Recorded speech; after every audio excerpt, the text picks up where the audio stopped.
ಈ ದೇಶ ಕಂಡ ಒಬ್ಬ ಶ್ರೇಷ್ಠ ಪೂಜ್ಯರಲ್ಲ, ಅವರು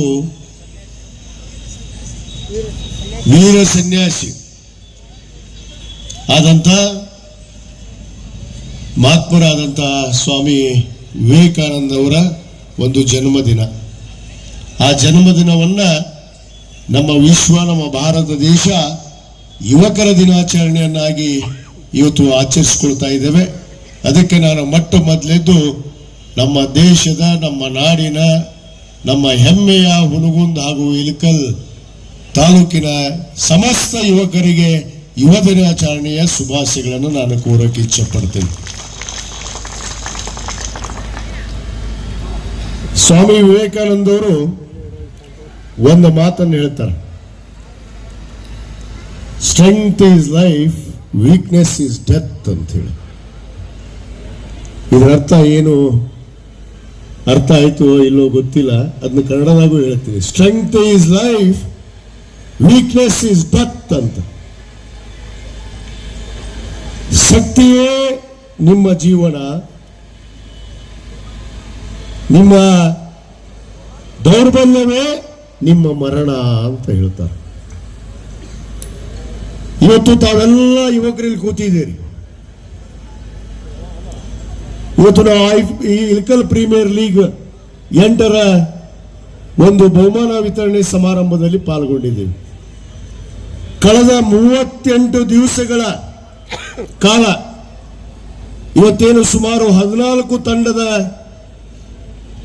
ಕ್ರೀಡಾಪಟುಗಳು ಸುಮಾರು 250ಕ್ಕೂ ಹೆಚ್ಚು ಯುವಕರು ಈ ಕ್ರೀಡಾಕೂಟದಲ್ಲಿ ತಾವೆಲ್ಲ ಭಾಗವಹಿಸಿದ್ರಿ. ಅದರಲ್ಲಿ ವಿಶೇಷವಾಗಿ ಗ್ರಾಮೀಣದಿಂದ 6 ಜನ ಒಂದು ತಂಡದಲ್ಲಿ ಕಡ್ಡಾಯವಾಗಿ ನಾವು ಒಂದು ನಿಯಮವನ್ನ ಮಾಡಿ 6 ಜನ ಒಂದು 6 ಜನ ಯುವಕರನ್ನ ಗ್ರಾಮೀಣ ಮಟ್ಟದ ಕ್ರೀಡಾಪಟುಗಳನ್ನು ನಾವಿಲ್ಲಿ ಅವಕಾಶವನ್ನು ಕಲ್ಪಿಸಿಕೊಟ್ಟಿದ್ವಿ. ನಾನು ಒಟ್ಟಾರೆ ಹೇಳುವಂತ ಮಾತು ಏನಂದ್ರ, ಈ 250 ಯುವಕರು ಇವತ್ತು ಹಚ್ಚಿದಂತ ನಿಮ್ಮ ಶಕ್ತಿ, ನಿಮ್ಮ ತಾಕತ್ತು, ನಿಮ್ಮ ಒಂದು ಯುವಕರ ಒಂದು ಸ್ಫೂರ್ತಿ ಇವತ್ತು ಈ IPL ಸೀಸನ್ 38ಗಳ ಕಾಲ ಯಶಸ್ವಿ ಆಗಿದೆ ಅನ್ನೋ ಮಾತನ್ನು ನಾನು ಮೊದಲು ಹೇಳಕ್ಕೆ ಇಚ್ಛೆ ಪಡ್ತೇನೆ. ಅದಕ್ಕೆ ಸ್ವಾಮಿ ವಿವೇಕಾನಂದ ಅವರು ಹೇಳ್ತಾರ, youths R not useless, youths R not useless, youths are useless ಅಂತೇಳಿ. ಇದರ ಅರ್ಥ ಏನಂದ್ರೆ, ಯುವಕರು ದರಿದ್ರಗಳು ಅಲ್ಲ, ಅವರು ಉಪಯೋಗ ಇಲ್ಲ ಅನ್ನೋ ಮಾತನ್ನು ನಮ್ಮ ಬಹಳಷ್ಟು ಜನ ಹೇಳ್ತಾರೆ. ಏನ್ ಬಿಡ್ರಿ ಈಗಿನ ಯುವಕರು ಬರೀ ಚೀಟ್ ಹಾಕ್ತಾರ, ಮೊಬೈಲ್ ನೋಡ್ತಾರ, ಸೋಷಿಯಲ್ ಮೀಡಿಯಾ ಆಗಿರ್ತಾರ, ಯುವಕರು ಅಂದ್ರೆ ಉಪಯೋಗ ಇಲ್ಲ ಅಂತ ಅನ್ನೋ ಮಾತನ್ನ ಸಹಜವಾಗಿ ಮಾತಾಡ್ತಾರೆ. ಅದಕ್ಕೆ ಸ್ವಾಮಿ ವಿವೇಕಾನಂದ ಅವರು ಹೇಳ್ತಾರ, youths R not useless, youths are useless ಅಂತ ಹೇಳಿ ಹೇಳ್ತಾರೆ. ಅಂದ್ರ ಯುವಕರನ್ನ ಬಳಕೆ ಮಾಡೋದು ಕೂಡ ಸರಿಯಾಗಿ ಮಾಡಿದ್ರೆ ಆ ಯುವಕರು ಸರಿಯಾದ ಹಾದಿಗೆ ಬರ್ತಾರೆ ಅನ್ನೋದಕ್ಕೆ ಇವತ್ತು IPL ಸೀಸನ್ 8 ಇವತ್ತು ಯಶಸ್ವಿಯ ಕಾರಣ ಅನ್ನೋ ಮಾತನ್ನು ನಾನು ಹೇಳಕ್ಕೆ ಇಚ್ಛೆ ಪಡ್ತೀನಿ. ಇದು ಅರ್ಥ ಮಾಡ್ಕೋಬೇಕು, ಯುವಕರನ್ನ ಬಳಕೆ ಮಾಡಬೇಕು. ಯಾವ ರೀತಿ ಬಳಕೆ ಮಾಡಬೇಕು? ಸ್ವಾಮಿ ವಿವೇಕಾನಂದ ಹೇಳ್ತಾರೆ, ಯೂತ್ಸ್ ಆರ್ ನಾಟ್ ಯೂಸ್ಲೆಸ್, ಅವರು ಉಪಯೋಗಪಿಗಳಲ್ಲ, ಅವರು ನಿರುಕ್ತ ಅಲ್ಲ, ಅವರನ್ನ ಸರಿಯಾದ ರೀತಿಯಲ್ಲಿ ಬಳಕೆ ಮಾಡಿದ್ರೆ ಯೂತ್ಸು ಕೂಡ ಯೂಸ್ಡ್ ಆಗ್ತಾರೆ ಅನ್ನೋದನ್ನ ಸ್ವಾಮಿ ವಿವೇಕಾನಂದ ಅವರು ಹೇಳಿದ್ದಾರೆ. ಅದಕ್ಕೆ ಅವರ 2 ಮಹತ್ವವಾದ ಒಂದು ಅಂಶಗಳನ್ನು ತಿಳಿಸೋದ್ರ ಜೊತೆಗೆ ಕೊನೆಯದೊಂದು ನಾನು ಏನ್ ತಿಳಿಯಲ್ಲ ಅದನ್ನು ಹೇಳ್ಬಿಡ್ತೀನಿ. ಏನದು, ಏನಮ್ಮ ನೀನೇ ಹೇಳ್ತೀನಿ ಇನ್ನೊಂದ್ಸರಿ. ಸ್ವಾಮಿ ವಿವೇಕಾನಂದರು ಹೇಳ್ತಾರಲ್ಲ, ಎದ್ದೇಳಿ ಯುವಕರೇ ಎದ್ದೇಳಿ, ಎದ್ದೇಳಿ ಯುವಕರಿಗೆ ಹೇಳಿದ್ದು, ಮುದುಕರಿಗೆ ಹೇಳ್ತಾರೆ ನೀನು ಹಾಸಿಕೊಂಡು ಇವತ್ತು ನಾಳೆ ಅನ್ನೋರಿಗೆ, ಯುವಕರಿಗೆ ಹೇಳಿದ್ದದು. ಎದ್ದೇಳಿ ಯುವಕರೇ ಎದ್ದೇಳಿ, ನಿಮ್ಮ ಗುರಿಯನ್ನ ಮುಟ್ಟವರೆಗೂ ನೀವು ಹಿಂದೆ ತಿರುಗಿ ನೋಡಿದಿರಿ ಅನ್ನೋ ಮಾತನ್ನ ಇವತ್ತು ಸ್ವಾಮಿ ವಿವೇಕಾನಂದ ಅವರು ಹೇಳಿದ್ದಾರೆ. ಈ 3 ವೇದ ವಾಕ್ಯ ಯುವಕರಿಗೋಸ್ಕರನೇ ಇದೆ. ನಾವು ಅರ್ಥ ಮಾಡ್ಕೋಬೇಕು. ನಾನು ಯುವಕ ಅಂತಾನೆ ಭಾವಿಸಿನಿ, ನಾನು ಮುದುಕಲ್ಲ. ಯಾರ ತಿಳ್ಕೊಂಡಿದ್ರೆ ಗ್ರೌಂಡ್ ಬರ್ರಿ, ನಾನು ತಾಕತ್ ತೋರಿಸ್ತೀನಿ. ದಡೆ ಕಡೆ ಅಲ್ಲ, ಗ್ರೌಂಡ್ ತೋರಿಸ್ತೀನಿ. ಗ್ರೌಂಡ್ ಬರ್ರಿ, ನಾನು ತಾಕತ್ ತೋರಿಸ್ತೀನಿ. ಏನಪ್ಪ? ಹಾ, 3 ಓವರ್ ಮಾಡೀನಿ. 3 ಓವರ್, ನೀ ಮೊನ್ನೆ ಅದು 4 ಓವರ್. ಸುಮ್ಮನಿರು. ಇವತ್ತು 3 over ball, 2 wicket. Batting not out, 12 over not out, 32 run ಹೊಡೆದಿದ್ರು. ಈ ತಾಕತ್ ಯಾರಿಗಾರ ಇದ್ರು ಬಾ ಅಂತ ಹೇಳ ಅವ್ರಿಗೆ. ಗದ್ದೆಂಗೇರಿ ಸರ್ ಇದಾರಲ್ಲ ಅವ್ರಿಗೆ, ಅವ್ರು ತಾಕತ್ತು ದಮ್ಮು ಮಾತಾಡ್ತಾರಲ್ಲ, ಬರ್ರಿ ನಾಳೆ ವೀರಮಣಿ ಕ್ರೀಡಾಂಗಣಕ್ಕೆ ನಿಮ್ ತಾಕತ್ತು ದಮ್ಮು ಇದ್ರು ತೋರಿಸ್ತೀನಿ. 2 ಓವರ್ ಆಡ್ರಿ ಸಾಕು, ಅಪ್ಪ ಮಗ ಕೂಡಿ 2 ಓವರ್ ಆಡ್ರಿ. 2 ಓವರ್ ನಾನಾ ಬೌಲಿಂಗ್ ಮಾಡ್ತೀನಿ, ಗಣ ಮಕ್ಳಿದ್ರು ಬರ್ರಿ. 2 ಓವರ್. ಅದಕ್ಕೆ ಈ ಸಂದರ್ಭದಲ್ಲಿ ಸಮಯ ಬಹಳ ಆಗೈತಿ. ನೀವೆಲ್ಲ ಕಾತುರರಾಗಿ ನಮ್ಮ ಯುವಕರು ರೆಡಿಯಾಗಿ ಬಂದಾರ ಡ್ಯಾನ್ಸ್ ಪಾನ್ಸ್ ನೋಡಾಕ, ಹಾಡಾಕ. ನಾವೇನಿಲ್ಲಿ ಏನಿಲ್ಲ, ಯಾರ್ದೋ ಒಂದು ಖುಷಿಗೆ ಅಥವಾ ಏನೋ ಒಂದು ಅಸಹ್ಯ ಮಾಡೋದಕ್ಕೆ ಅಥವಾ ಈ IPL ಆಡಿಸುವಂತ ಏನೋ ಒಂದು ಮೂಲ ಉದ್ದೇಶ ಇಟ್ಕೊಂಡು ನಾವು ಯಾವತ್ತೂ ಜೀವನ ಮಾಡೋದಿಲ್ಲ. ಅದಲ್ಲ ಉದ್ದೇಶ. ಉದ್ದೇಶ ಏನು? ಸ್ವಾಮಿ ವಿವೇಕಾನಂದ ಅವರು ಹೇಳಿದಂತ ಮಾತಿನ ಉದ್ದೇಶ, ನಮ್ಮ ಉದ್ದೇಶ ಯುವಕರನ್ನೇ ಬರಲೆಬ್ಬಿಸಬೇಕು, ಯುವಕರನ್ನ ಮೇಲೆತ್ತಬೇಕು, ಕ್ರೀಡಾಪಟುಗಳನ್ನಾಗಿ ಮಾಡಬೇಕು, ವಿದ್ಯಾವಂತರನ್ನಾಗಿ ಮಾಡಬೇಕು. ಆ ಕೆಲಸ ಮಾಡೋದಕ್ಕೆ ನಾವು ಹೊರಟಿದ್ದೀವಿ. ಯಾವುದೇ ರಾಜಕೀಯ ದುರ ಉದ್ದೇಶದಿಂದ ನಾವು ಈ IPL ಆಡಿಸಿಲ್ಲ, ನಾವು ಈ ಒಂದು ಕಾರ್ಯಕ್ರಮವನ್ನು ಮಾಡ್ತಾ ಇಲ್ಲ. ನಮ್ಮ ಉದ್ದೇಶ ಇಷ್ಟೇ. ಯುವಕರಿಗೋಸ್ಕರ ಆಯೋಜನೆ ಮಾಡಿದ್ವಿ ನಾವು. ಮೊನ್ನೆ ಡಾಲಿ ಧನಂಜಯನ್ ಕರೆಸಿದ್ದು, ಸಪ್ತಮಿ ಗೌಡ ಬಂದಿದ್ರು, ರಾಗಿಣಿ ದ್ವಿವೇದಿ ಬಂದಿದ್ರು, ಸಂಜನಾ ಬಂದಿದ್ರು, ಅನೇಕ ಜನ ಎದಕ್ಕೆ ಬಂದಿದ್ರು? ಅವರು ಈ ರಾಜ್ಯದ ಚಲನಚಿತ್ರ ನಟರು. ಇವತ್ತು ನಿಮ್ಮನ್ನೆಲ್ಲ ಹುರಿದುಂಬಿಸಿ ಈ IPLಗೆ ಇವತ್ತು ಚಾಲನೆಯನ್ನು ಕೊಡಕ್ ಬಂದ್ರ ಅಲ್ಲಿ ಡ್ಯಾನ್ಸ್ ಮಾಡಿಸ್ತಾರ ಅಂದ್ರು, ಇಲ್ಲಿ ಬೆಟ್ಟಿಂಗ್ ಮಾಡಿಸ್ತಾರ ಅಂದ್ರು. ಅನ್ಕೊಳ್ಳಿ, ನಾ ಹೇಳ್ಬಿಟ್ಟಿನಿ ಅವ್ರಿಗೆ ಉತ್ತರ ಇಲ್ಲ. ನನ್ನ ಹತ್ರ ಗದ್ದೆಕೇರಿ ಸರ ಕೊಟ್ರ ನಾನು ಉತ್ತರ ಕೊಡುದಿಲ್ಲ. ಅದಕ್ಕೆ ಈ ಸಂದರ್ಭದಲ್ಲಿ ಹೇಳೋದು ಇಷ್ಟೇ, ನಮ್ಮ ಉದ್ದೇಶ. ನಮ್ಮ ಗಣಿ ಸಾಹೇಬ್ರು ಆಗಾಗ ಮಾತಾಡ್ತಿರ್ತಾರೆ, ಉಸ್ಮಾನ್ ಗನಿ ಹುಮ್ನಾಬಾದ್ ಸಾಹೇಬ್ರು ಒಂದು ದಿವ್ಯ ಕುರಾನದ ಮಾತು ಹೇಳ್ತಿರ್ತಾರೆ. ಅವರು ಅದನ್ನ ಎಂದೂ ಬರೆಯಾಗಿಲ್ಲ ನಾನು. ಯಾಕಂದ್ರೆ ಅವ್ರು ಹೇಳ್ತಾರ, ಯುವ ಶಕ್ತಿ ಅನ್ನೋದು ಹೇಗಿದೆ ಅಂದ್ರೆ ನಮ್ಮ ದೇಶದಲ್ಲಿ ಇವತ್ತು 52% ಯುವಕರನ್ನು ಹೊಂದಿರುವಂತ ಯಾವ್ದಾದ್ರು ದೇಶ ಈ ಪ್ರಪಂಚದಲ್ಲಿ ಇದ್ರೆ ಅದು ಭಾರತ ದೇಶ ಅನ್ನೋ ಮಾತನ್ನ ಬಹಳ ಹೆಮ್ಮೆ ಅಂತ ನಾನು ಹೇಳಕ್ಕೆ ಇಚ್ಛೆ ಪಡ್ತೀನಿ. ಸುಮಾರು 52% ಯುವಕರು ನಾವಿದ್ದೀವಿ ಇಲ್ಲಿ. ಅದಕ್ಕೆ ಯುವಕರು ಹೇಗಿರ್ಬೇಕಂದ್ರ ದಿವ್ಯ ಕುರಾನದಲ್ಲಿ ಹೇಳ್ತಾರೆ, ಅವ್ರ ಬಾಯಲ್ಲಿ ಬಂದು ಬಹಳ ಚಂದ ಇರ್ತದೆ. ಅಧ್ಯಕ್ಷ ನೀವೇ ಹೇಳ್ಬಿಟ್ರೆ ಒಂದು ಮಾತನ್ನು. ಇಲ್ಲ ನನ್ನ ಬಾಯಿಗೆ ಬರೋದಿಲ್ಲ ಅದು. ಸರಿಯಾಗಿ ನೀವೇ ಹೇಳ್ರಿ, ಲಾಸ್ಟ್ ಒಂದು ಡೈಲಾಗ್ ಅದನ್ನ ಹೇಳ್ಬಿಡ್ರಿ. ಅದಕ್ಕೆ ಯುವಕರು ಹೇಳ್ತಾರ, ಅವರು ಯುವಕರು ಮನಸ್ಸು ಮಾಡಿದ್ರೆ, ಅದಕ್ಕೆ ಹೇಳ್ತಾರ ಮನಸ್ಸಿದ್ದರೆ ಮಾದೇವ ಅಂತ. ಅಲ್ಲ, ಮನಸ್ಸಿದ್ದರೆ ಮಾರ್ಗ, ಮನಸ್ಸಿದ್ದರೆ ಮಾದೇವ. ಮನಸ್ಸು ಮಾಡಿದ್ರ ಭೂಮಿ ಆಕಾಶವನ್ನ ಮನುಷ್ಯ ಅವನ ಅಂಕಿತದಲ್ಲಿ ಇಡಬಹುದಂತೆ. ಆ ಒಂದು ಶಕ್ತಿ ಇದೆ ಅಂತೆ ಯುವಕನ ಹತ್ರ. ಅದಕ್ಕೆ ಅಷ್ಟೇ ಅಲ್ಲ, ದಿವ್ಯ ಕುರಾನದಲ್ಲಿ ಹೇಳ್ತದೆ, ಯುವಕ ಒಬ್ಬ ಮನಸ್ಸು ಮಾಡಿದ್ರ ಆ ದಿಕ್ಕನ್ನೇ ಬದಲಿ ಮಾಡುವಂತ ಶಕ್ತಿಯನ್ನ ಯುವಕ ಹೊಂದಿದಾರ ಅನ್ನೋದು ಕೂಡ ಇವತ್ತು ಅಕ್ಷರ ಸಹ ಸತ್ಯ. ಅದು ಸ್ವಾಮಿ ವಿವೇಕಾನಂದ ಅವರೇ ಇವತ್ತು ನಮಗೆ ಒಂದು ಉದಾಹರಣೆ. ಯಾಕಂದ್ರೆ ಅವ್ರು ಮನಸ್ಸು ಮಾಡಿಲ್ಲ. ನಿಮಗೆ ಗೊತ್ತಿಲ್ಲ ಅವ್ರು ಏನೇನ್ ಮಾಡ್ರ ಒಂದು ಕಾಲದಲ್ಲಿ ಈ ದೇಶದ ಬಗ್ಗೆ. ಪಾಪ ಸ್ವಾಮಿ ವಿವೇಕಾನಂದ ಅವರು ಕ್ಯಾವಿ ಧರಿಸಿ ಅಮೆರಿಕಕ್ಕೆ ಹೋಗಿ ಅವ್ರು ಹೇಳಿದ್ರು, ಒಂದು ಕೊನೆ ಮಾತನ್ನು ಹೇಳ್ತೀನಿ ನಾನು. ಅಮೆರಿಕಕ್ಕೆ ಹೋಗಿ ಏನ್ ಹೇಳಿದ್ರು ಅಂದ್ರೆ, ಅವರ ಅಲ್ಲೆಲ್ಲ ಸೂಟ್ ಬೂಟ್ ಹಾಕೊಂಡು ಭಾರಿ ಸ್ಟೈಲ್ ನಿಂದ್ರು ಅಮೆರಿಕದಾಗ. ಇವ್ರು ಹೋಗಿದ್ರು ಹಿಂಗ ಇದ ವೇಷದಾಗ. ಇವ್ರು ಹೋಗ್ಕೂಳೆ ಅವ್ರು ಕೇಳಿದ್ರಂತ, ಏನ್ರಿ ಸ್ವಾಮಿ ವಿವೇಕಾನಂದ ಅವರ ನಿಮ್ಮ ಅವತಾರ ಏನಿದು, ನಿಮ್ಮ ವೇಷ ಏನಿದು ಅಂತ ಕೇಳಿದ್ರಂತ.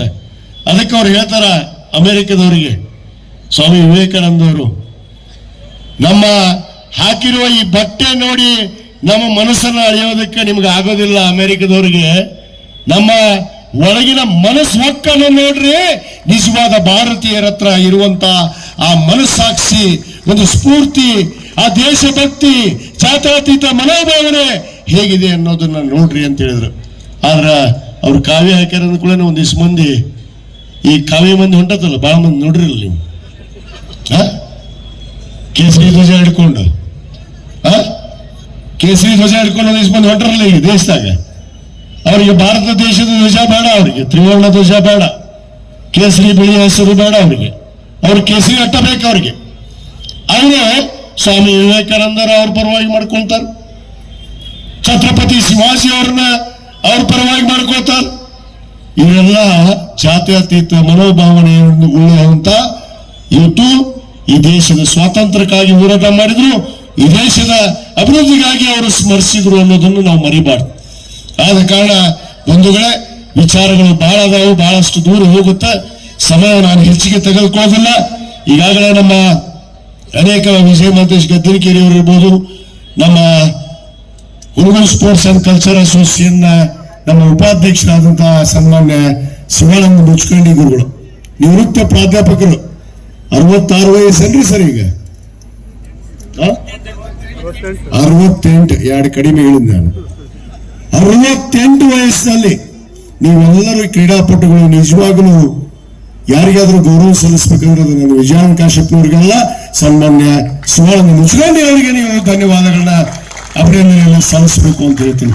ಈ ಕ್ರೀಡಾಕೂಟ ಯಶಸ್ವಿಯಾಗೋದಕ್ಕೆ ಅವರು ಹಗಲಿರುಳು ಬೆಳಗ್ಗೆ 8 ಗಂಟೆಗೆ ಬಂದವರು ನಿಮ್ಮ ಎಲ್ಲ ಮ್ಯಾಚ್ಗಳನ್ನ ಮುಗಿಯೋವರೆಗೆ ಇದ್ದು ಹೋದವ್ರು ಯಾರಪ್ಪ ದಿವಸ ನೋಡ್ರಿಲ್ಲಪ್ಪ ರಂಜಾನ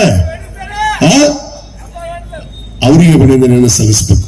ಈ ವೇದಿಕೆ ಪರವಾಗಿ, ನಾನು ಕ್ರೀಡಾಪಟುಗಳ ಪರವಾಗಿ, ಹುಲ್ಗೋಲ್ ಸ್ಪೋರ್ಟ್ಸ್ ಅಂಡ್ ಕಲ್ಚರ್ ಅಸೋಸಿಯೇಷನ್ ಪರವಾಗಿ ನನ್ನ ಹೃದಯಪೂರ್ವಕವಾದ ಧನ್ಯವಾದಗಳನ್ನ ನನ್ನ ನಿವೃತ್ತ ಪ್ರಾಧ್ಯಾಪಕರಾದಂತಹ ಸನ್ಮಾನ್ಯ ಶಿವಾನಂದ ಮುಚ್ಕಂಡಿ ಅವರಿಗೆ ನಾನು ಧನ್ಯವಾದಗಳನ್ನು ಅರ್ಪಿಸ್ತೇನೆ. 68 ವಯಸ್ಸಿನಲ್ಲಿ ಯುವಕರನ್ನು ನಿಂತು ಈ ಎಲ್ಲ ಕ್ರೀಡಾಪಟುಗಳಿಗೆ ಸಲಹೆಯನ್ನು ನೀಡಿ ಹೇಗೆ ಆಡಬೇಕು ಅನ್ನೋದನ್ನ ಸಲಹೆಗಳನ್ನು ನೀಡಿದ್ದಾರೆ. ಆದ್ರೆ ಕೆಲವು ಜನ ಅರ್ಥ ಮಾಡ್ಕೊಂಡ್ರು, ಕೆಲವು ಜನ ಅರ್ಥ ಮಾಡ್ಕೊಂಡಿಲ್ಲ. ಆದ್ರೆ ನಾನು ಒಂದನ್ನ ವಿನಂತಿ ಮಾಡ್ಕೋತೀನಿ ನಿಮಗೆಲ್ಲರಿಗೂ, ಎಲ್ಲ ಕ್ರೀಡಾಪಟುಗಳಿಗೆ ನನ್ನ ಮತಕ್ಷೇತ್ರದ ನಾನು ಒಂದೇ ಉದ್ದೇಶವನ್ನು ಹೊಂದಿದ್ದೀನಿ. ಈ IPL ಸೀಸನ್ ಅನ್ನ ಪ್ರಾರಂಭ ಮಾಡಿದ್ದು ನಾವು ಮಹಂತೇಶ್ ನರಗುಂದವ್ರ ಇಲ್ಲ ಯಾವಾಗ್ರಿ ಅಲ್ಲೇ ಕೂತಾರ, ಅಧ್ಯಕ್ಷರು ಕೇಳ್ರಿ ಹೇಳ್ತಾರ. ಈ IPL ಸೀಸನ್ ಅನ್ನ ಪ್ರಾರಂಭ ಮಾಡಿದ್ದು ಎಲ್ಲಿ ಹೇಳ್ರಿ? ತಾಜ್ ಗ್ರೌಂಡ್ನಾಗ ನಾವು ಫಸ್ಟ್. ಅದರ ಮೂಲ ಕಾರಣಕರ್ತರು IPL ಅನ್ನ ಆಡಿಸೋಣ ಅಂತೇಳಿ ನನಗೆ ಸ್ಫೂರ್ತಿಯನ್ನು ತುಂಬಿದಂತವರು ಸನ್ಮಾನ್ಯ ಅಲ್ಲಾಜ್ ಉಸ್ಮಾನ್ ಗನಿ ಹುಮ್ನಾಬಾದ್ ಅವರು ಅನ್ನೋ ಮಾತನ್ನು ನಾನು ಬಹಳ ಹೆಮ್ಮೆ ಅಂತ ಹೇಳಕ್ಕೆ ಇಷ್ಟಪಡ್ತೀನಿ. ಅವ್ರ ಗ್ರೌಂಡ್ ನಲ್ಲಿ ಪ್ರಾರಂಭ ಮಾಡಿದ್ವಿ ನಾವು IPL. ತದನಂತರ ವೀರಮಣಿ ಕ್ರೀಡಾಂಗಣಕ್ಕೆ ಬಂತು. ಈಗ ನಾನು ಒಂದು ಕ್ರೀಡಾಂಗಣ ಮಾಡಾಕತ್ತೀನಿ. ನಮ್ಮ ಚೇರ್ಮನ್ರು ಸನ್ಮಾನ್ಯ ಶಿವರುದ್ರಪ್ಪ ಗೊಂಗಲ್ ಶೆಟ್ಟಿ ಅವರು ಬಹಳ ಸಹಕಾರ ಕೊಟ್ಟು ಹೊಸ ಲೈಟ್ ಹಾಕಿದ್ರು, ನಮ್ಮ ಸಂಬಂಧ ಫೆಡ್ ಲೈಟ್ ಹಾಕಿದ್ರು, ಎಲ್ಲ ವ್ಯವಸ್ಥೆಯನ್ನು ಸಹಕಾರ ಕೊಟ್ಟು ಎಲ್ಲ ವ್ಯವಸ್ಥೆಯನ್ನು ಮಾಡಿದ್ರು. ಇವತ್ತು ನಾವು ಒಂದು ಸರ್ಕಾರದ ವತಿಯಿಂದ 6 ಎಕರೆ ಕ್ರೀಡಾಂಗಣ ಕಟ್ಟಕತ್ತೀವಿ. ನಿಮಗೆಲ್ಲ ಗೊತ್ತೈತೆ, ಅಲ್ಲಿ ವಾಟರ್ ಟ್ಯಾಂಕ್ ಹೋಗಿ ಕಟ್ಟಿ ಆ ಕ್ರೀಡಾಂಗಣ ಹಾಳು ಮಾಡಕ್ ಹೊಂಟಿದ್ರು ಒಬ್ರು. ಆದ್ರೆ ದೇವ್ರ ಪುಣ್ಯ ನಂತರ ಇವತ್ತು ನಮ್ಮ ಮುಖ್ಯಮಂತ್ರಿಗಳಂತಹ ಸಿದ್ದರಾಮಯ್ಯ ಸಾಹೇಬರು 10 ಕೋಟಿ ಅನುದಾನವನ್ನು ಇವತ್ತು ಇಳಕಲ್ ಕ್ರೀಡಾಂಗಣಕ್ಕೆ ಇವತ್ತು ಕೊಡೋದಕ್ಕೆ ಪ್ರಮಾಣ ಮಾಡಿದ್ದಾರೆ. ಈಗಾಗಲೇ 2 ಕೋಟಿ ದುಡ್ಡನ್ನು ಬಿಡುಗಡೆ ಮಾಡಿಸಿದ್ದೀನಿ. ಇವತ್ತು 4.5 ಕೋಟಿ ರೂಪಾಯಿಯಲ್ಲಿ ಒಂದು ಯುವಕರಿಗಾಗಿ ಒಂದು ಸ್ವಿಮ್ಮಿಂಗ್ ಪೂಲ್ ಕಟ್ತಾ ಇದ್ದೀನಿ. ಇದೇ ಪೊಲೀಸ್ ಸ್ಟೇಷನ್ ಹಿಂಭಾಗ ಒಂದು ಸ್ವಿಮ್ಮಿಂಗ್ ಪೂಲ್ ಕಟ್ತಾ ಇದ್ದೀವಿ, ಒಂದು ಕ್ರೀಡಾಂಗಣವನ್ನು ಮಾಡ್ತಾ ಇದ್ದೀವಿ 10 ಕೋಟಿ ರೂಪಾಯಿ ವೆಚ್ಚದಲ್ಲಿ. ಮತ್ತು ಅದರ ಜೊತೆಗೆ ಇಂಡೋರ್ ಸ್ಟೇಡಿಯಂ ಮತ್ತು ಜಿಮ್, ನಮ್ಮ ಯುವಕರಿಗೆ ಶಕ್ತಿಯುತವಾಗಿ ಸದೃಢವಾದ ದೇಹವನ್ನು ಕಟ್ಟೋದಕ್ಕೆ ನಾವು ಜಿಮ್ ಅವಶ್ಯಕತೆ ಇದೆ, ಈಜುಕೊಳ್ಳೋ ಅವಶ್ಯಕತೆ ಇದೆ, ಕ್ರೀಡಾಂಗಣ ಅವಶ್ಯಕತೆ ಇದೆ. ಯಾಕಂದ್ರೆ ಈ ದೇಶವನ್ನು ಕಟ್ಟುವಂತ ಶಕ್ತಿ ಯಾರ ಹತ್ರ ಐತಿ? ನಾವು ಆಡಿಸಿದ್ದು ತಪ್ಪ ಸರಿಯಪ್ಪ? ಎಲ್ಲಾರು ಹೇಳ್ರಿ ಹೋಮ್ರೆ, ನಾವು ಆಡಿಸಿದ್ದು ಖುಷಿ ಪಟ್ಟದ್ದೇ ಬೇಡ. ಸ್ವಲ್ಪ ಅವ್ರಿಗೆ ಕೇಳಿಸೋದಿಲ್ಲ, ನಿದ್ದೆ ಮುಕ್ಕೊಂಡಿರ್ತಾರೆ ಈಗಾಗಲೇ 8 ಗಂಟೆಗೆ ಊರು ಬಿಟ್ಟಿರ್ತಾರ ಅವ್ರು. ಇವತ್ತ ಊರು ಬಿಟ್ಟಿರ್ತಾರ. ಮುದುಗಲ್ಲಿಗೆ ಹಾಲ್ಟ್ ಆಗಿರ್ತೈತಿ. ಇಲ್ಲಿ ಕಂಠಿ ಸರ್ಕಲ್ ನಮ್ ಕಾರ್ಯಕ್ರಮ ನಡೆಯಕತ್ತ ಅಂದ್ಕೊಳ್ಳೆ ಮುದುಗಲಿಗೆ ಹಾಲ್ಟ್. ಇಲ್ಲಿ ಇದ್ದವ್ರಿಗೆ ಒಂದಿಷ್ಟು ಮಂದಿಗೆ ಅದಾರ ಹಿಂದ, ಈ ಕಡೆ ಹಿಂದೆ ಒಂದಿಷ್ಟು ಮಂದಿ ಅದಾರ, ಈ ಕಡೆ ಒಂದಿಷ್ಟು ಮುಂದೆ ಒಂದಿಷ್ಟು ಮಂದಿ ಅದಾರ. ಅವ್ರ ಚೆನ್ನಾಗಿರ್ತೈತಿ. ಕಂಠಿ ಸರ್ಕಲ್ ಕಾರ್ಯಕ್ರಮ ಹಾಕಿದ್ವಿ ಅಂದ್ಕೊಳ್ಳೆ ನಮ್ ಕಾಶ್ಯಪ್ನವ್ರು ವೇದಿಕೆ ಹಾಕ್ಯಾರ ಅಂದ್ಕೊಳ್ಳೆ ಐತಪ್ಪ ಇದು ಅಂತ ಚೆನ್ನಾಗಿರ್ತೈತಿ ಅವ್ರಿಗೆ ಚಂಜೋರ. ಊರ್ ಬಿಟ್ಟು ಹೋಗ್ಯಾರ ಈಗಾಗಲೇ ಅವರು. ಇಲ್ಲ ಯಾಕಂದ್ರೆ ನೀವೆಲ್ಲ ಮತ್ತೆ ಹಿಂಗೆ ಊಟ ತಿರುಗಿದ್ರ. ಅದ್ರಾಗ ನಮ್ಮ ಡಿಡಿ ಲಯನ್ಸ್ ತಂಡದ ಮಾಲೀಕ ಅಶೋಕ್ ಚಲವಾದಿ ಬಸವೇಶ್ವರ ಸರ್ಕಲ್ ಅಂತ ಚಲೋ ಮಾಡ್ಕೊಂಡು ಬಂದ ಬೋಂಗ. ಅದು ಬೇರೆ ಹೆದರಿಕೆ ಇತ್ತು ಸ್ವಲ್ಪ. ಯಾಕಂದ್ರೆ ಯಾರು ಗೊತ್ತಾಗಲ್ಲ ಅವ್ರಿಗೆ ಯಾವ ಟೈಮ್ನಾಗ ಏನೇನು ಹಾಕೋ ಅಂತೇಳಿ. ಎಲ್ಲ ಟೈಮ್ ಇವ್ರದೇ ಅನ್ಕೊಂಡಾರ ಅವರು. ಆದ್ರೆ ಇವತ್ತು ನನಗೆ ಬಹಳ ಸಂತೋಷ ಆಗಿದ್ದೇನೆಂದ್ರೆ, ಇವತ್ತು ನಮ್ಮ 14 ತಂಡದ ಮಾಲೀಕರು ಇವತ್ತು ಎಲ್ಲ ತಂಡವನ್ನ ತೆಗೆದುಕೊಂಡು ಬಹಳ ವ್ಯವಸ್ಥಿತವಾಗಿ ಈ ಕ್ರೀಡಾಕೂಟವನ್ನ ಯಶಸ್ವಿ ಮಾಡೋದಕ್ಕೆ ನೀವೆಲ್ಲ ಕಾರಣಭೂತರಾಗಿದ್ದೀರಿ. ನಾವು ಸ್ಪೋರ್ಟ್ಸ್ ಅಂಡ್ ಕಲ್ಚರ್ ಪರವಾಗಿ ನಿಮಗೂ ಕೂಡ ಅಭಿನಂದನೆಯನ್ನು, ಧನ್ಯವಾದಗಳನ್ನು ನಾನು ಅರ್ಪಿಸ್ತೇನೆ. ಯಾಕಂದ್ರೆ ನೀವೆಲ್ಲವೇ ಈ ಕ್ರೀಡಾಕೂಟ ಆಗ್ತಿರಲಿಲ್ಲ. ನೀವೆಲ್ಲರೂ ಬಹಳ ಮನಸಾರೆ ದುಡ್ಡು ಹೋದ್ರೋಲಿ ಅಂತೇಳಿ ಅದು ಹೇಳ್ತೀನಿ. ಅದಕ್ಕೆ ಅವರೆಲ್ಲರಿಗೂ ಧನ್ಯವಾದ ಅರ್ಪಿಸ್ತಾರೆ. ಮತ್ತು ವಿಶೇಷವಾದ ಒಂದು ಮ್ಯಾಚ್ ಅನ್ನು ನಾವು ಆಡಿಸಿದ್ವಿ. ತಮಗೆಲ್ಲ ಗೊತ್ತೈತಿ, ಅಂಡರ್ 19 ವರ್ಷದ ಒಳಗಿರುವಂತ ಬಾಲಕಿಯರು ಯುವತಿಯರು ಇವತ್ತು ಇಳಕಲ್ಲಿಗೆ ಬಂದು, ಅದು ಕರ್ನಾಟಕ ರಾಜ್ಯವನ್ನು ಪ್ರದರ್ಶನ ಮಾಡುವಂತ ಯುವತಿಯರು ಬಂದು ನಮ್ಮ ಇಳಕಲ್ 6 ವೀರಮಣಿ ಕ್ರೀಡಾಂಗಣದಲ್ಲಿ ಇವತ್ತು ಒಂದು ಪ್ರದರ್ಶನ ಮ್ಯಾಚ್ ಅನ್ನು ಆಡಿದ್ರಲ್ಲ, ಅವರಿಗೂ ಕೂಡ ಈ ವೇದಿಕೆ ಪರವಾಗಿ ನಾನು ಅಭಿನಂದನೆಯನ್ನ, ಧನ್ಯವಾದಗಳನ್ನ ಅರ್ಪಿಸಕ್ಕೆ ಬಯಸ್ತೇನೆ. ಯಾಕಂದ್ರೆ ಅವರು ಬೆಳೆಯುವಂತ ತಾರೆಯರು, ಒಳ್ಳೆ ಕ್ರೀಡಾಪಟುಗಳಾಗೋರು, ನಾಳೆ IPL ಆಡ್ತಾರೆ, ದೇಶದ ಟೀಮಲ್ಲಿ ಆಡ್ತಾರೆ.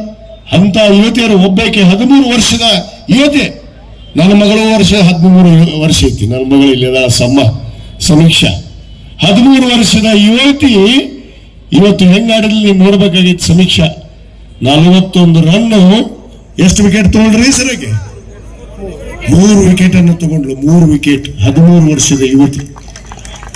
ಸೊ ಇಂಥ ಕ್ರೀಡಾಪಟುಗಳಿಗೆ ನಾವು ಪ್ರೋತ್ಸಾಹ ಮಾಡಬೇಕು, ಅದೇ ನಮ್ಮ ಉದ್ದೇಶ. ಅದಕ್ಕೆ ಕೊನೆಯದಾಗಿ ಬಂದ್ಬಿಡ್ತೀನಿ. ಈಗ ನಮ್ಮ ಉದ್ದೇಶ ಏನ್ ನೆಕ್ಸ್ಟ್ ಅಂತಂದ್ರೆ, ಕ್ರೀಡಾಪಟುಗಳ ಎಲ್ಲಾರು 35 ಆದವರು 40 ಆದವರು ರಿಟೈರ್ಮೆಂಟ್. ಏನಪ್ಪ ಯತ್ನೆಟ್ಟಿ ಸಾಕು ನೀನು ರಿಟೈರ್ಮೆಂಟ್ ತಗೋ. ಈಗ ಯುವಕರಿಗೆ ಬೆಳೆಸನ್ ಸ್ವಲ್ಪ ಸಣ್ಣ ಹುಡ್ರಿಗೆ 10 ವರ್ಷದಿಂದ ಪ್ರಾರಂಭ ಮಾಡ್ತೀವಿ ನಾವು. ಈಗ ಏನು ಒಂದು leather ball Hungund sports and culture association ವತಿಯಿಂದ ನಮ್ಮ ಅಶೋಕ್ ಜಾಧವ್ ಅವರು ಹೇಳಿದ್ದಾರೆ, ನಾವು ಒಂದು ಲೆದರ್ ಬಾಲ್ ಕ್ಯಾಂಪ್ ಅನ್ನ ನಾಳೆ ಇಂತ್ರನೇ ನಾವು ಪ್ರಾರಂಭ ಮಾಡ್ತೀವಿ. ತಮ್ಮ ಮಕ್ಕಳು ಯಾರು ಕ್ರಿಕೆಟ್ ಪಟುಗಳು ಆಗ್ಬೇಕು ಅಂತೇಳಿ ತಾವೆಲ್ಲರೂ ಅಭಿಲಾಷವನ್ನು ಇಟ್ಕೊಂಡಿದ್ದೀರಿ, ಆ ಮಕ್ಕಳಿಗೆ ಉಚಿತವಾಗಿ ಫ್ರೀ ಕ್ಯಾಂಪ್ ಅನ್ನು ಮಾಡಿ, ಅವ್ರಿಗೆ ಫ್ರೀ ಕೋಚಿಂಗ್ ಅನ್ನು ಮಾಡಿ, ಅವರಿಗೆ ನಮ್ಮ ರಣಜಿ KSC ತಂಡದಲ್ಲಿ ಆಡುವ ಹಾಗೆ ನಾವು ಅವರಿಗೆ ವ್ಯವಸ್ಥೆಯನ್ನ ಮಾಡಿಕೊಡ್ತೀವಿ. ತಾವು ತಮ್ಮ ಮಕ್ಕಳನ್ನ ಕ್ರೀಡಾಪಟುಗಳನ್ನ ಮಾಡಿ.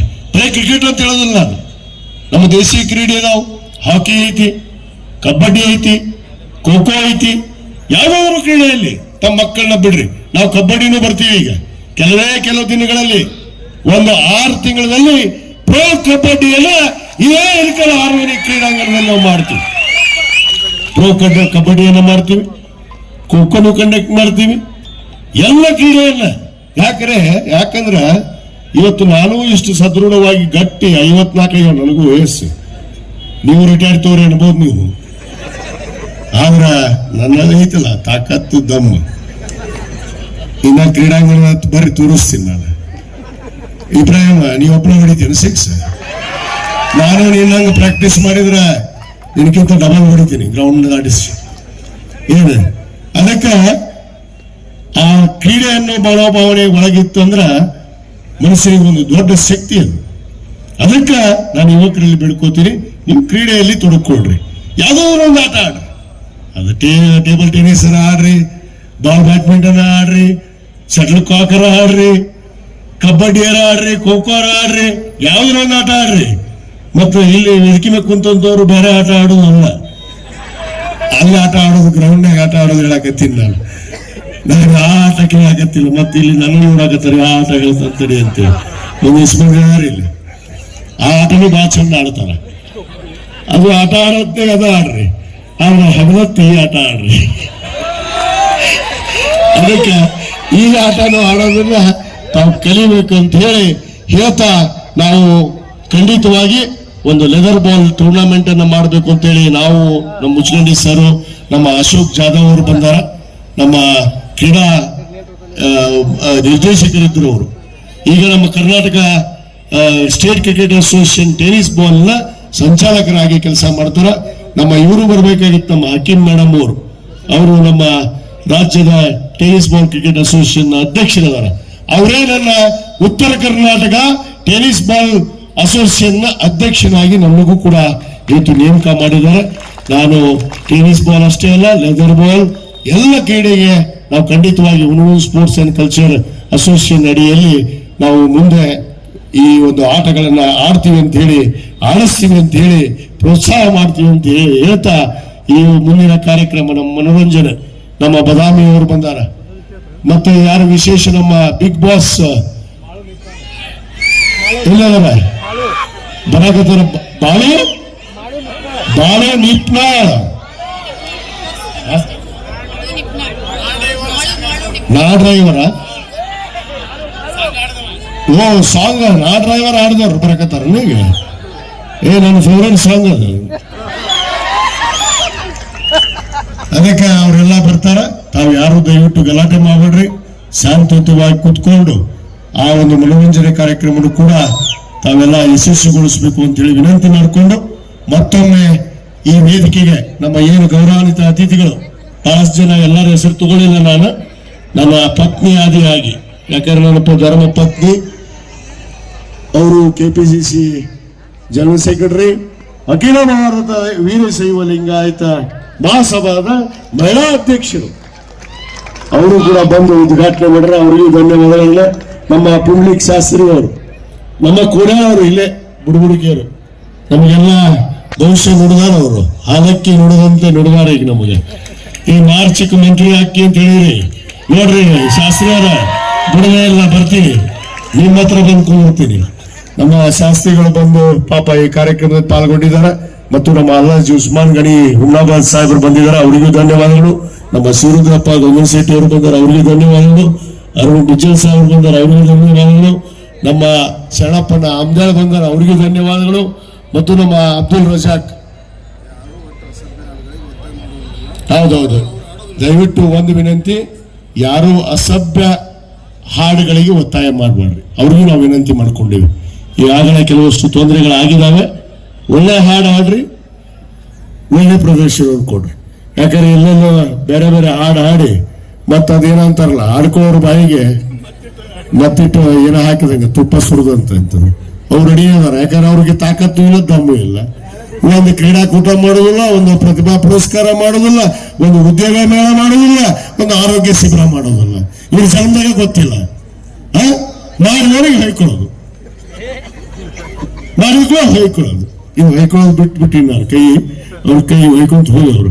ನಮ್ಮ ಬ್ಲಾಕ್ ಕಾಂಗ್ರೆಸ್ ಅಧ್ಯಕ್ಷರು ಸ್ನೇಹಿತರಾದಂಥ ಅಬ್ದುಲ್ ರಜಾಕ್ ತಟಗಾರ್ ಅವರು ಬಂದಾರ, ನಮ್ಮ ದನಿಗಳಾದಂಥ ರಾಜು ಬೋರಾ ಅವರು ಬಂದಾರ, ನಮ್ಮ ನಾಯಕರು, ನಮ್ಮೆಲ್ಲರ ಮಾರ್ಗದರ್ಶಕರು ಸನ್ಮಾನ್ಯ ವೆಂಕಟೇಶ್ ಸಾಕಾಜಿ ಅವರು ಬಂದಾರ, ನಮ್ಮ ಅಶೋಕ್ ಜಾಧವ್ ಅವರು ಬಂದಾರ, ನಮ್ಮ ಬಸವರಾಜ್ ಗದ್ದಿ ಅವರು ಬಂದಾರ, ನಮ್ಮ ಮಾಂತೇಶನ ಅವರೇ ಅವರು ಬಂದಾರ, ನಮ್ಮ ಗದ್ದನ್ಕೇರಿ ಅವರು ಬಂದಾರ, ನಗರಸಭೆ ಅಧ್ಯಕ್ಷರು ಬಂದಾರ, ನಗರಸಭೆ ನಮ್ಮ ಯೋಜನಾ ಪ್ರಾಧಿಕಾರದ ಅಧ್ಯಕ್ಷರು ರಾಘವೇಂದ್ರ ಚಿಂಚಣಿ ಅವರು ಬಂದಾರ, ಮತ್ತು ಎಲ್ಲ ತಂಡದ ಮಾಲೀಕರು, ಎಲ್ಲರ ಹೆಸರು ಭಾಗದಾವು. ಮತ್ತೆ ಹೇಳ ಬಿಡ್ಲೆ ಹಿಡಿದೈತಲ್ಲ. ಓಕೆ, ಎಲ್ಲ ನಮ್ಮ ಕಂಠಿಯವರು, ಸಂಗಣ್ಣವರು, ನಮ್ಮ ಸಂಗಣ್ಣ ಓಲೇಕರ್, ಮಾಂತೇಶ್ ಹನ್ನಾಳ, ಅಮ್ಮಲ್ ಭಾಗವಾನ್ ಸಾಹೇಬ್ರ ನಿಮ್ಮೂ ನೋಡಿನಿ, ಹಳದಿ ಅಂಗಿ ಹಾಕೊಂಡು ಬಹಳ ಚಂದ ಬಂದಿರಿ ಎಲ್ಲರಿಗೂ. ಮತ್ತ ನಮ್ಮ ಹುಣಸೂರು ಸ್ಪೋರ್ಟ್ಸ್ ಅಂಡ್ ಕಲ್ಚರ್ ಎಲ್ಲ ನಮ್ಮ ಪದಾಧಿಕಾರಿಗಳು, ಶಿವಾನಂದ ಮುಚ್ಕಂಡಿಯವರು, ಮಾಂತೇಶ್ ನರಗುಂದವರು, ಶಬ್ಬೀರ್ ಬಾಗವಾನ್ ಅವರು, ನಮ್ಮ ವಿಶ್ವನಾಥ್ ಪಾಟೀಲ್ ಅವರು, ಮತ್ತು ಎಲ್ಲರೂ ಇನ್ನೂ ಬಹಳ ಜನ ಅದಾರ, ಅಬ್ಬಾಸ್ ಬಾಗವಾನ ಇನ್ನು ನಮ್ಮ ಅನೇಕ ನಾಗಣ್ಣ ಬಾರಿಗಿಡದ ಎಲ್ಲರೂ ಪಾಪ ಈ ಒಂದು ಕಾರ್ಯಕ್ರಮವನ್ನು ಯಶಸ್ವಿ ಮಾಡಿದಾರ. ಇವ್ರು ಚಿಂತನೆ ಮಾಡಕತ್ತಾರ ನಾಳೆ ನಂತರ ಗ್ರೌಂಡ್ನಾಗ ಹೋಗಿ ಏನ್ ಮಾಡ್ಬೇಕಂತೇಳಿ. ನಮ್ಮ ಉಚ್ಕೊಂಡಿ ಸರ್ ಹೇಳ್ತಿದ್ರು, ಅಂದ್ರೆ ನಮ್ದು ಇವತ್ತು ಮುಗಿದ ಗತಿ, ನಾಳೆ ಮುಂಜಾನೆ 8 ಗಂಟೆಗೆ ಎದ್ದು ಏನ್ ಮಾಡ್ಬೇಕು ನಾವು ಅಂತಾರೆ. ಎಲ್ಲ ಗ್ರೌಂಡ್ನಾಗ ಹೋಗೋಣ ನಡ್ರಿ, ನಾವು ನೀವು ಹೋಗೋಣ, ನಾವು ಬ್ಯಾಟ್ ಬಾಲ್ ಹಿಡ್ಕೊಂಡು ಆಟ ಆಡೋಣ, ಇಷ್ಟ ಮಾಡ್ಬೇಕು ಏನ್ರಿ ಸರ್? ಆಟ ಬಾಕಿ ಇರೋದು. ಬರ್ತೀರಪ್ಪ ನೀವು ಮತ್ತೆ ಆಡಕ ತಯಾರಾಗಿರಲಿಲ್ಲ ಮುಂದೆ ಆಡಕ. ಈ ನೆಕ್ಸ್ಟ್ ಲೆದರ್ ಬಾಲ್ ಟೂರ್ನಮೆಂಟ್ಗೆ ರೆಡಿ ಆಗೋಣ. ನಾವು ಬಂದೀವಿ, ಮತ್ತೆ ಬರ್ತೀವಿ. ಧನ್ಯವಾದಗಳು.